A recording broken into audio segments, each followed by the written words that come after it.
NFT catch-up time. Been a crazy busy week in NFTs. Since the last time we did the video, we were talking about Mutant Ape Yacht Club, some of the other kind of big generative projects, and basically in the course of a week, like the whole landscape of NFTs kind of shifted. We saw Loot released, and along with Loot being released, we saw a number of spin-offs, and essentially the market just went crazy for this new style. A bit of a discussion today on Loot and kind of the off-spin projects, and I'll kind of give you my thoughts on that as an ecosystem and somewhere to potentially be interested in keeping an eye out for value in the coming days and weeks and months ahead. So firstly, let's kick off with the daddy project, which is Loot. Okay, so Loot is exactly what you can see on screen here. It is a set of white text on a black background with random items based on fantasy world included within. So this is essentially, for any D&D players, this sort of layout will be very familiar. This is essentially your bag of gear for fantasy adventure. So Loot is a really interesting concept, because what Loot is basically doing is saying, here is the first on-chain introduction / loot for adventure games. That's basically what it's saying. Okay, it's like the simple version. It's saying here is the first project of this type to be doing this thing. Now, that's relatively attractive for a few reasons. Number one is because this plays into a huge demographic of what we see already in the NFT space and in the trading space in general, which is a lot of people who grew up in, roughly the same generation, whose backgrounds were probably quite heavily linked with this style of RPG game, adventure game, D&D, whatever it is that you engaged in as a child. This is probably quite closely linked, and especially for a lot of us in this space, this is an area that universally we've all had exposure to during our lives. The next reason that this is potentially a very big deal is it's like a sandbox. So Barrett described this the other day as, what Loot has done is provided the plans for a house, and it's giving the community the opportunity to now essentially become the subcontractors to build that house. And the one thing that we know from the NFT space is that you always, always, always bet on community. So you look at Punks, you look at BAYC, two of the most popular projects in the space, and the one thing that foundationally binds them is the sense of community. So the community on both those projects is huge, and it completely underpins those projects. Now, Loot is exactly the same. You think about the creativity that is possible with something like Loot. You think about what's possible to build on top of this as a system. Games, D&D adventures, and wider application in terms of splitting down items, trading.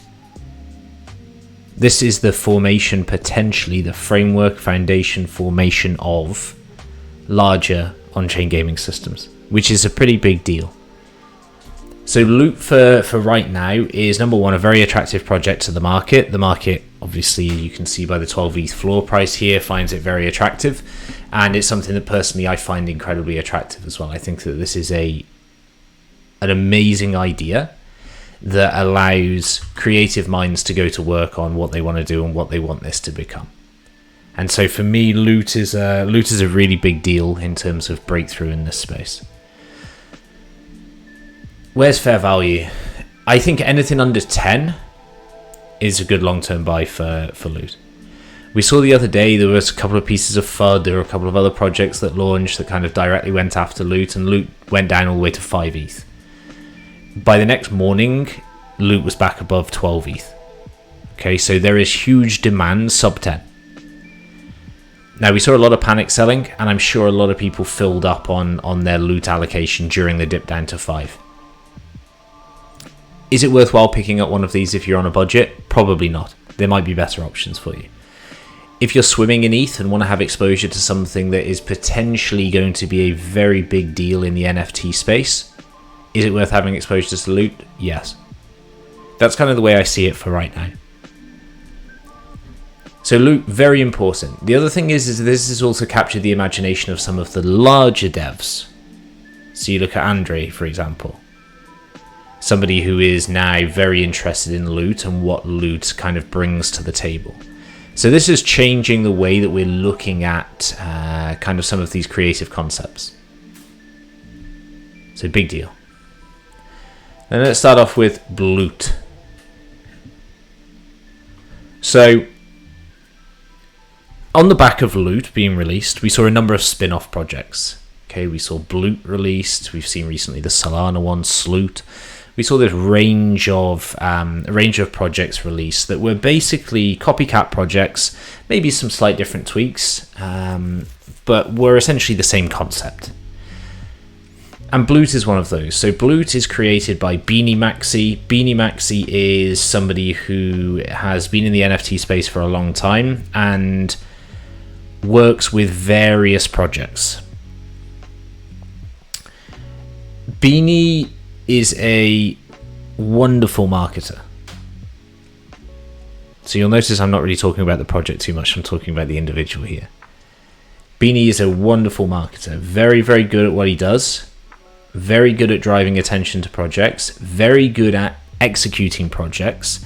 So for anybody that remembers my discussion on Punk's Comics and Meta Hero and the passes that you got and the drops you got from holding a Punk's comic, etc., that is Beanie's work. Okay, so Beanie was behind those projects as well and working with the team on that. So has a very, very good track record and a very good track record of delivery on projects that he is, number one, involved with, and secondly, that have kind of wider community appeal. So that's important to remember. So Bloot came out, it was released, as I said, by Beanie, and hit the market for free. Just a royalty fee is paid to Beanie with each of these sales, or the team behind Bloot. The royalty fee is paid to them, and they're going to utilize the royalty fee for various other things. And what we've also seen with Bloot, just the same way that we have with Loot, is that we've seen a currency or a token drop behind this system as well. So for Loot, we have AGLD, which you may have seen recently listed on FTX, so Adventure Gold. And we have B Gold, or BGLD, for Bloot, right, which is based gold. Now, Beanie has indicated that BGLD will now be a constant theme in everything that he produces. It will have links back to BGLD. So there'll be airdrops, for example. There might be privileges for BGLD holders or for Bloot holders. And so really Bloot is going after utility. So what it's saying is, at its core, if you hold Bloot, we will drop you stuff. Right? We'll airdrop you other NFTs, we'll airdrop you tokens, and your currency, if you hold BGLD, will be usable in certain areas of the ecosystem that we are yet to develop. That's what we're talking about here. So the actual text that's written on these green backgrounds is absolutely irrelevant. This is kind of more similarly aligned with things like Fuck Renders Crystals, Punk's Comics, right? That's what this is aligned with. It's aligned with hold and be airdropped, hold and be part of a community. So I have exposure to Bloots because, as I said with Loot, you do not bet against community. You always, wherever there is a strong community, that you make sure you're a buyer. And Bloot is exactly the same, right? I don't give a shit about what's on here. I think it's all absolute garbage trash. But I believe that Beanie is somebody who will absolutely drive home a project like this, because I've seen it happen with Punk's Comics. And for anybody that doesn't know Punk's Comics, for example, I bought 10 Punk's Comics for 2 ETH total, 0.2 each mint. So 2 ETH total. Punk's Comics individually are now an 80th floor, or were the other day. So they're an 80th floor. And as a result of holding Punk's Comics, you were airdropped a meta pass. So I received 10 meta passes as well. Meta passes are used to mint another project, and they also achieved a floor price of 8 ETH each. So I spent 2 ETH on 10 Punks comics, and at its peak, I had 160 ETH value in both the Punks comics and the airdrop. Okay, so 158 ETH gain from taking a 2 ETH stab on a Beanie project. So for me, it makes absolute sense to have exposure here again. If this replicates even 50% of the success of Punks comics, then you're going to be laughing. Again, do I think if you're on a budget you should sit and hold Bloot? Probably not. Right, you've got to be careful. If you've got lower amounts of ETH and you don't want to have exposure to NFTs, you've got to be careful. The floor price on these fluctuates crazily. You know, we saw 70% sell-off in Loot just to be back up at, you know, the same figure overnight again a day later. If you've got a mid amount of ETH and you're comfortable in sitting on some exposure to Bloot at, you know, 1.4 to 1.6-ish, then fine. Go for it. You know, that's a sensible play. So what I'm betting on here is that Beanie replicates some of that community success with Bloot like he did with Punk's comic. That's what I'm betting on. Next up on the list is the N project.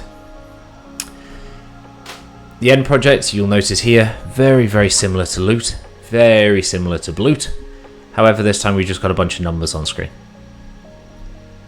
Alright, so you can just see here, a bunch of numbers on screen, and this is essentially exactly the same premise.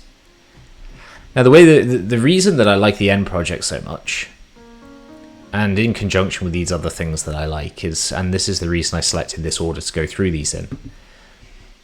Anybody that knows the kind of the backdrop for D&D, or any maybe fantasy or adventure game, this is largely how character creation in terms of stat attribution is done, is through random numbers and then allocating each one of these numbers into a particular trait, whether that be, you know, strength, intellect, agility, whatever it might be, right? This is how character creation is done. The reason that the N project is very attractive is because Loot is applicable in a single setting. If we're thinking about, you know, maybe there's going to be a gaming application for this in the future, maybe there's going to be adventures that are run online and become a big community thing. Yeah, as I said, maybe we get that fully fledged working game model with AGLD as an in-game supporting currency, whatever happens with Loot. It is a single setting. It resides entirely in a fantasy world, and a fantasy world that is themed on this style. Okay, because we can't have shit like wool shoes, your titanium ring, your dragon skin armor, and we can't go ahead and put that into an Asian metropolis world instead. Right, it wouldn't make sense. So it only resides in a fantasy setting. Same with Bloot, right? All of this garbage trash can here only exists in the crazy world of Bloot. The N project exists anywhere. So anywhere that utilizes random number creation or random number generation, N project resides there. So N project could plug into Bloot in terms of, let's imagine that this becomes a gaming concept, and we see lots of people taking on board, you know, this and creating in-game worlds. N project plugs in. If we see Loot and we have that full gaming concept that's created, N project plugs in. Okay, so it all plugs in to any project. And that Asian Metropolis example, it plugs into that. It plugs in anywhere that has one of these underlying game concepts.